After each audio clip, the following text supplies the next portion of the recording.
Aye. Howdy doody. Here's our town guide for the day. I'm glad somebody's come. Mr. Peter Jones.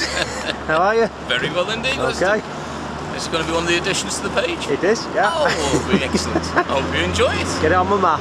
Yep. As you probably all know by now. I'll be your guide today. We're going to start off here in Denbigh. It's a very old town. I'm trying to tell you a few things you maybe didn't know about Denbigh, and possibly you might be able to tell me a few things as well. Excuse me if I refer to notes occasionally, but it's our first real official lot of doing it, and there's, as you'll see, an awful lot to take in. And some of the dates I might get muddled, but ask me questions if you feel free, and I'll try and answer them. If I can't answer them, I'll let you know. This is going to be noisy. There's a bit of work going on. What's quite interesting is actually you can see evidence. These big large stones, these big sandstones, big blocks, are actually from the town walls.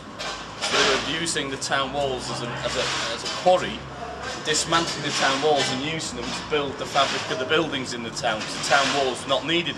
So it's an interesting idea, as recycling's been going for a long time. Ran fire stations inside, and it used to go in through that gate there, and there's an old building inside where the fire engine was kept. So that's going back to the very old days, that one, with the 1800s. Yeah? I'm just going to show you the entrance to Brinner Park, which is quite possibly the oldest house in Denbigh from the 1540s. The window, the three bars that sticks. That's how it was in the old days. There's no glass, they just had the window, which had to let light in. It was shaped that way to have lots of light in and not much wind and rain. It was on the sides where you got less weather from. And there was a tremendous fire here, a very tragic fire. The lady died. And when the house was burning down, it was wood panelled and it exposed a 15th century town house frame inside, and that's what he's exposing and renovating back to.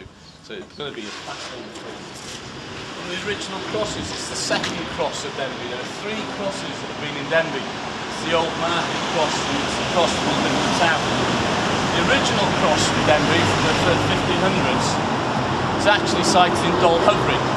This one was used as the market, and you can see the side of it is where the market people and the butchers used to sharpen their knives on the stone. So it's quite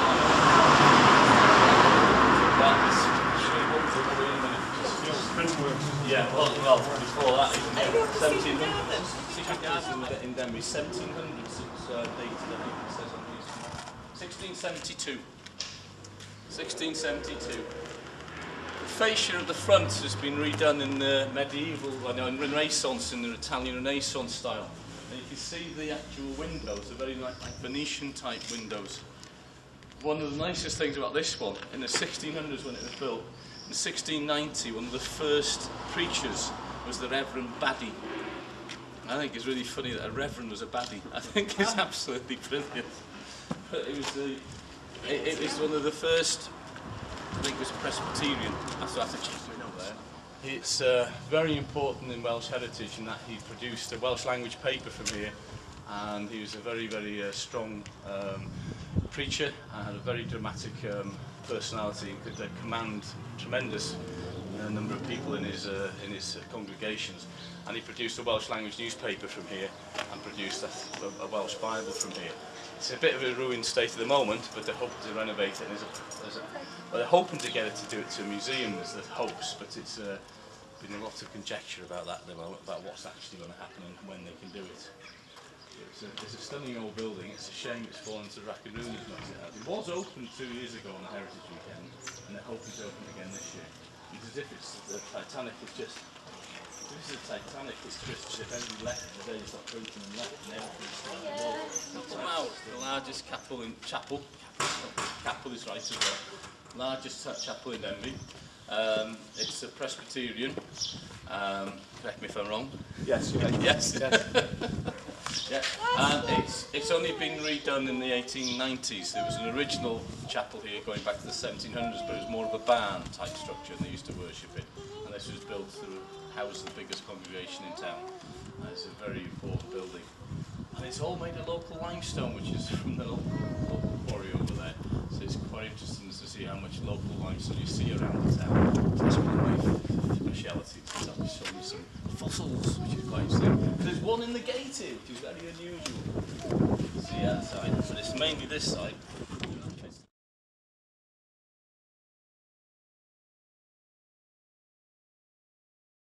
It turned into a concert hall if Denbigh had a bit of go in it. Yeah, it was not a go in Denbigh. It's getting the right sort of go. Yes. Just if we had, if we had the money in that, we could. Great sense of peace, isn't it? Yes. Oh, yeah. And seats about 1100, I think. It was 1100, so we made aware of health and safety, and we chained off the front view. No, right. Safety reasons, but I don't know what difference that would make though. Well, if the preacher was getting a bit overzealous, people would throw themselves off and into the gallery. It's the old market. It's now a college, and it was at one point. Ow! That was close. You nearly had a good photograph there. When the market was so successful in the size of the town that we'd seen at the library to start with, they had to go somewhere else because it was getting bigger and bigger. So they built this market hall on Buttery. Went back from here, back to where the front of the town hall is now, and the whole of it was the market hall and market area. But the top bit was being the assembly rooms where they used to then have that's not a household chimney. Look, think of the size of that compared to a normal household chimney. It's actually the remnants of an old brewery's chimney. And then the people, when they were getting short of space, and they stopped brewing because the heat would have gone, they built on the roof and built in a shack leaning against the windows, filling in between the buildings. But there's actually evidence in the inside of a fireplace and that they used to use for it as well.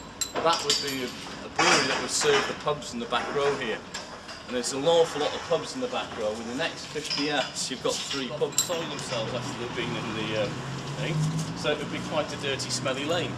So if you put down rosemary and they're walking on it, the fresh smell of the rosemary would come up and hide some of the smells. So that's why it's Rosemary Lane. It's often called in Welsh Long Bidim for the same reason. Where the white painted area, that's actual bedrock, and that was the street and going on an angle all the way down. So that was the street there. Yeah. And that's a door and windows. If you look at the out structure of what it makes. So there was a building there that stood this way, connecting to it. So it wasn't, we're in the area of the house, or possibly the gate. And this street is called Highgate. So there's a very good likelihood that there was a bridge and a gate here into the town. But there's nothing this side to show there was anything there. But it's a fascinating old building, and not 82 onwards, by Edward I's decree to help subdue the Welsh uprisings. Yeah, it's very interesting. Yeah, It's like you've got the old Welsh castle, like you said, the Welsh castle. yeah, and there would have been a Welsh castle here first. Try to be sympathetic so you can see what's new and what isn't. And it's quite a good policy, I think, because you can see the work that's done. It's been done sympathetically, but they're trying to make it round. Design on it, and so they think that could well be part of the tumble-down tower of it. But they have done excavations in the 1980s, and they found the foundations, and I think it was by here, and it would tie in with that. And we're just going to go down then into Love Lane to go back into town again. Well, just come back now from a heritage walk of Denbigh, part of the Midsummer Festival 2010. I didn't know how to have a coffee or a whiskey. I've seen things today I didn't even know was there. I drive past him every day, I walk past him every day. Never noticed them. Fantastic. There's 237 heritage properties in Denbigh, can you believe that? You've just watched a short film. I'm sorry I couldn't get it all in, it was just too much to get in on one film, but I hope I got the message across. Just what a fantastic place Denbigh is to be in and to visit. So, ciao for now.